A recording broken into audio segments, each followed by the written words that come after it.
you're working with now, or the last few years, that sort of stand out? Obviously, Ray Hadley, you didn't work with him, but... Ray Hadley stands out, but yeah, I haven't had any contact with him for 10 years. Ray Ryan is just an absolute legend, and to work with him is unbelievable. He was a guy I idolised as a kid, and he is a phenomenal human being. And I work with him every Saturday. I worked with him for 6 years, and you know, every time I finish a show on Saturday, I just think how lucky I am to work with this guy. Phil Gould is a genius, a guy. Who's Phil Gould fans here? You can say that. A lot of people not Phil Gould fans because of his style, but he is an absolute genius of a human being, and it's great working with him. Mark Guy is the nicest guy I've met in the business, just a genuine human being. Fatty Vorton, Sam Kekovich, Greg Matthews is a funny one. A lot of people, that's the great thing about our business is you just, you know, you deal with so many people, but so many different people, and so many people with all these neuroses, and everyone has got, every person is so sort of different in our business, and that's, you know, we're in a creative industry where people are, you know, a lot of people are very weird and weird and wonderful. Stuart McGill is a guy I worked with this year on a cricket show on Triple M, and he's, you know, he's out there as a person, great guy. But all these different people, and that's the great thing about our business, is you never meet the same person twice. You know, it's not the 9 to 5 office job where everyone's, you know, doing the same thing, doing the same stuff. You know, everyone's personality is different, and, you know, it's the great thing about doing, you know, what I do. Fantastic. Any fellas got any questions? When Ray Hadley was telling you off, yes. Was it more like a sort of I want to prove him wrong that sort of made you sort of wake up to yourself, or was it like was it more sort of inspiration? I wouldn't say it was inspirational. It was more about spite is a very sort of you know, it's one of those things where, you know, revenge or spite are one of those things that drive you very quickly, very early, but it doesn't last long. I mean, you know, for that day I just hated the bloke and wanted to prove him wrong. But then it becomes very much about yourself. I mean, you know, do I really want to do this? You know, I could have, you know, worked at Franklin's all my life and I would have been fine doing it. You know, would have made a fine living and, you know, would have been okay. But it was at that point, it was a wake-up call that said, I'm going nowhere with things, you know, and I don't want to get to 30. I'm 30 now, and I don't want to get to 30 and ask myself, what if? That's my sort of motto for life. I don't want to have that what if mentality. So I thought, I'm going to give this a crack. If I'm no good, I'm no good. If for whatever reason, if luck plays a role, if it's not meant to be, then at least I can look at myself in the mirror and go, you know what, I tried, I was no good.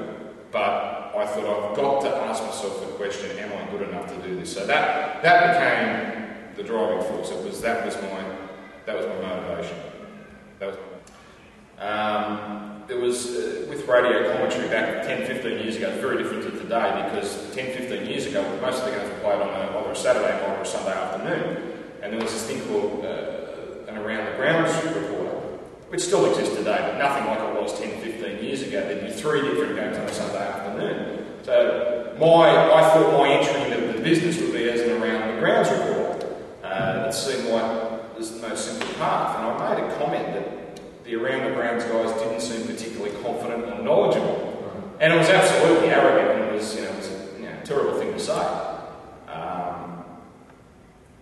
But I think it's still correct. Because the guys back then, I said, I assure you that one thing I won't lack is confidence on air. Well, yeah, your confidence to write the letter is that one in itself. Well, I wrote that letter, like I sent it off to a lot of people. Right. To people like, I remember Les Murray from SBS sent me a response back just saying, thank you, we will not require your services. And he sent me back the tape as well, which I thought was quite interesting. Russell Barber, actually, from Triple M at the time, sent me back a really nice letter in response, and that actually gave me a lot of inspiration. The typical response in our business is, thank you, it's a great tape, you're on file if anything comes up, which basically means you won't hear from us. I think in our business the key is rejection is paramount. You're going to be rejected a lot of times. You know, I would consider that I've had a pretty charmed run to get, you know, to where I am today. You know, to be a football commentator. There's not many out there. You know, there's 2 or 3 on 2GBs, a couple on ABC. You know, 2 or 3 on Fox, a couple on Channel 9, and myself. That's it. It's a very small business, so that, you know, no matter how good someone is, you know, even a Ray Warren would admit that he is incredibly. Like, the thing that struck me in the early days at Triple M, and even at the university, where people were a lot more talented than I was, but they would take a few knocks on the way, and it would kill them. They'd all of a sudden drop out, and I seemed to have a lot more resilience. Talent was not something I possessed at the time. Skill was not really something I possessed, but I had resilience. You know, someone told me once that I sounded like a Westie, and I should concentrate on being a producer. And now if most people heard that, they'd fall apart and they'd give up on their dream. And for whatever reason, whether it was the tough initiation I had at school, and you know, school was great. I have very fond memories of Cobblemaris, but the thing I think the thing that made me was I struggled a lot. I was the smallest kid in the class. I got picked on a lot, and I didn't defend myself. And we're talking year 8, year 9, year 10. It's ironic now that sort of I have a voice that is, you know, obviously I'm on the radio, so you know, a decent voice, but I was the last of the 230 kids in year 11 and year 12. I was the last one whose voice broke. So I had a very high, whiny voice until I was about 15 or 16. It's kind of ironic that I ended up on the radio. But the thing is that I did have a tough time at school, and you know, every kid has a tough time in certain ways.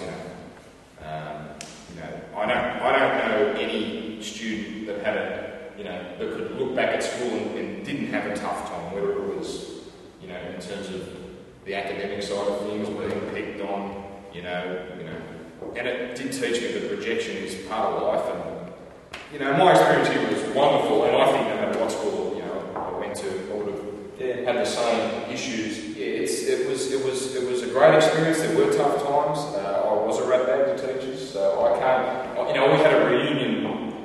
Obviously, 2005 was a 10-year reunion, and I was embarrassed to go up and talk to teachers, just simply because I knew what a sort of rat bag I was, and teachers like yourself and whoever was there were great. But I know what sort of student I was, and the thing also is, and I don't know if you guys get this, that there's a mentality that there's such a pressure on school in that you've got to do well in your HSC, and if we don't do well here, it's going to set you back. And there's a truth to that. But the thing that I learned pretty quickly is that it's not the be-all and end-all, and that I struggled in year 11 and year 12. I struggled for the motivation to study. I struggled for the motivation to do my homework. I did 3 in maths for a little while and was good at it, and then fell off the wagon because I didn't do the work. So that's why I got a 52, not because I wasn't smart, but because I didn't do the work. And my family were devastated when the result came. It looked like I wasn't doing uni, going to be able to go to uni, and I was kind of okay with it because I had this sense that this is not the be-all and end. This is not the only path. It's the easiest path.